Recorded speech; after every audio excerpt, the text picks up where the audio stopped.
আজ 18 জুলাই 2025 রোজ শুক্রবার শেরেই বাংলা সাংস্কৃতিক জোটের উদ্যোগে অবিভক্ত বাংলার প্রধানমন্ত্রী শেরে বাংলা একে ফজলুল হক আলোচ্য বিষয় শেরেই বাংলা ও মানবতন্ত্র মনজ্ঞ সাংস্কৃতিক অনুষ্ঠান 2025 অনুষ্ঠিত হয়েছে।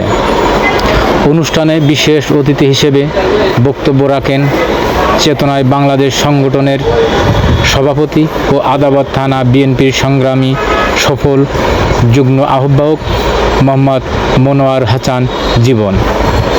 দক্ষ সংগঠক, সমাজসেবক ও মানব কল্যাণে বিশেষ অবদান রাখার জন্য এ সময় তাকে শেরে বাংলা স্টার অ্যাওয়ার্ড 2025 প্রদান করা হয়।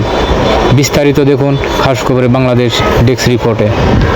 পূর্বে যে পর্যায়ে আমাদের আরেকজন সম্মানিত বিশেষ অতিথি এসেছেন, আমাদের অত্যন্ত প্রিয় মানুষ, যিনি একজন মানবতার ফেরিওয়ালা এবং আদাবর থানা বিএনপির যুগ্ম আহ্বায়ক মনোয়ার হাসান জীবন। আমি তাকে তার বক্তব্য রাখার জন্য বিনীতভাবে অনুরোধ করছি।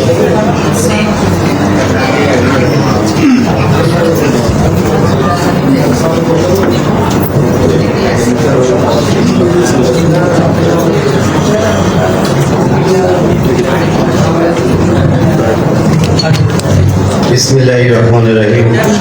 শেরে বাংলা সাংস্কৃতিক জোটের অবিভক্ত বাংলার প্রধানমন্ত্রী শেরে বাংলা একে ফজলুল হক আলোচ্য বিষয় শেরে বাংলা ও মানবতা সম্মানিত সভাপতি, মাননীয় প্রধান অতিথি, বিজ্ঞ আলোচকবৃন্দ ও উপস্থিতি সুধী, আসসালামু আলাইকুম ওয়া রাহমাতুল্লাহি ওয়া বারাকাতুহু।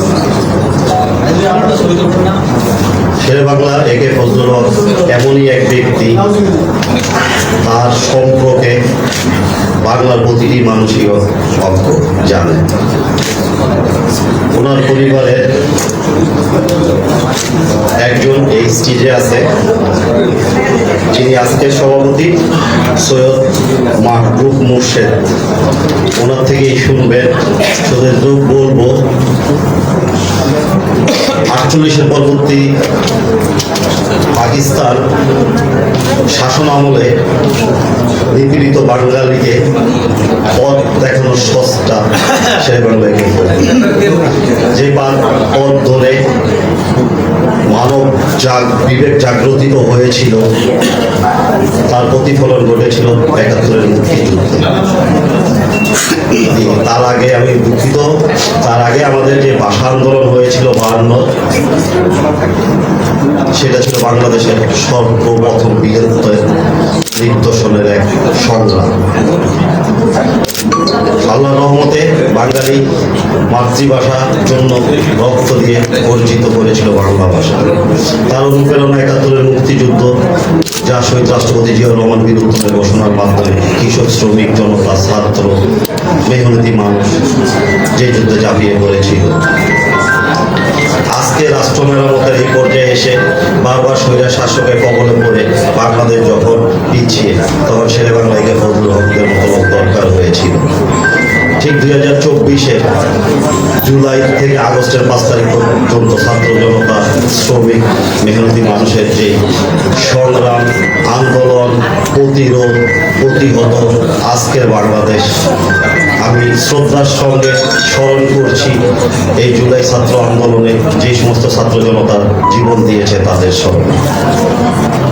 সম্মানিত সুধী, বাংলাদেশ অপসংস্কৃতিতে গত 18 বছর জর্জরিত।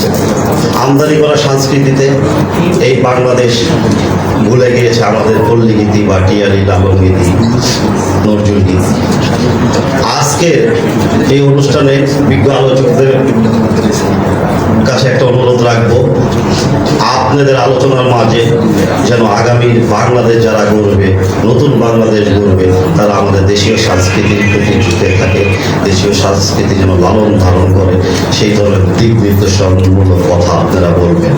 সম্মানিত উপস্থিতি, শুধু এটুকু বলবো, বাংলাদেশের সাংস্কৃতিক জন্য শহীদ রাষ্ট্রপতি জিয়াউর রহমান বীর উত্তম তার 19 দফার মধ্যে অন্যতম দফা হচ্ছে, এবং উনি নতুন করেছিলেন যেখান থেকে অভিনেতা, অভিনেত্রী, কণ্ঠশিল্পী, তৈরি একটা মেশিন ছিল ওই নতুন গ্রুপ, সেটাও জব্দ করে দিয়েছিল ফ্যাসিস্ট হাসিনা নেতৃত্বে আওয়ামী লীগ সরকার। আজকে আমাদের আগে আমরা গ্রাম অঞ্চল, পালা এলাকা, মহল্লা ছোট ছোটভাবে নাট্যগোষ্ঠীর মাধ্যমে বিভিন্ন দেশের সাংস্কৃতিক দেখতে পারতাম। বিলুপ্ত প্রায় সেই সব পাইপলাইন, যেখান থেকে অনেক অভিনেতা অভিনেত্রী জাতীয় পর্যায়ে চলে এসেছে, বা আন্তর্জাতিক পর্যায়েও অভিনয় করেছে, মরতে পরে বসেছে সেই সংস্কৃতি।